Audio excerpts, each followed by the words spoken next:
First starting ಸ್ವರ್ಗ ನರ್ಕ ಅಂತಿತ್ತು. So ಅದನ್ನ ನೀವು ಪ್ಲಾನ್ ಹೆಂಗ್ ಮಾಡ್ಕೊಂಡಿದ್ವಿ ಅಂತ, ಬಿಕಾಸ್ ಅದು 2 weeks ನಂತರದಲ್ಲಿ ಅದು ಸ್ಟಾಪ್ ಆಗುತ್ತೆ.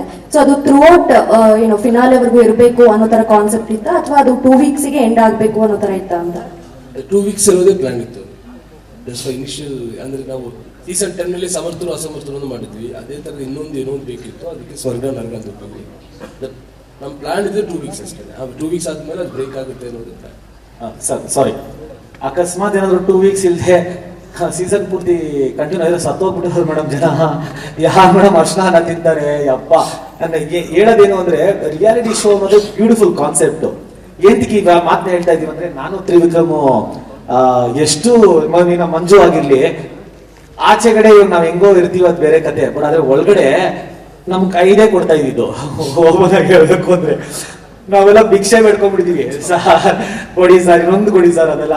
ಸೊ ಆತರ ಆಗಲ್ಲ. ಅದು ಅವರು ಪ್ಲಾನ್ ಮಾಡಿರೋ ತರ ಇಷ್ಟು ವಾರಗಳು ಅಂತ ಪ್ಲಾನ್ ಮಾಡಿರ್ತಾರೆ. ಯಾಕಂದ್ರೆ ಅದೇ ಕಂಟಿನ್ಯೂಟಿ ಮಾಡ್ಬೇಕು ಅಂದ್ರೆ ಯಾರ ಕೈಲಿ ಇರಕ್ಕೂ ಆಗಲ್ಲ, ಹುಚ್ಚರಾಗ್ಬಿಡ್ತಾರೆ ಜನ. ನಾನು ಇವಾಗ್ಲೂ ಅದನ್ನೇ ಹೇಳ್ತಾರೆ, ನಾ ಅಲ್ಲೇ ನಿಂತಾಗಿದ್ದೆ, ಬಂದಿದ ತಕ್ಷಣ ಹಿಂಸೆ ಕೊಡ್ತಾವ್ ನನ್ಗೆ, ಸ್ಟಾರ್ಟ್ ಮಾಡ್ಬೇಡ ನಾನು ಬರ್ತೀನಿ ಅಂದು ಹೊಡೆದಾಕ್ಬಿಡ್ತೀನಿ ಅಂದೆ. ಈಗ ನಾನು ಆರಾಮಾಗಿ ಹೋಗಿ ಬರ್ತೀನಿ ಇರೋ ಮನೆಯಲ್ಲಿ ಅಂದ್ಬಿಟ್ಟು ನಾನು ಬಂದೆ. ರಜತ್ ಅವ್ರೆ,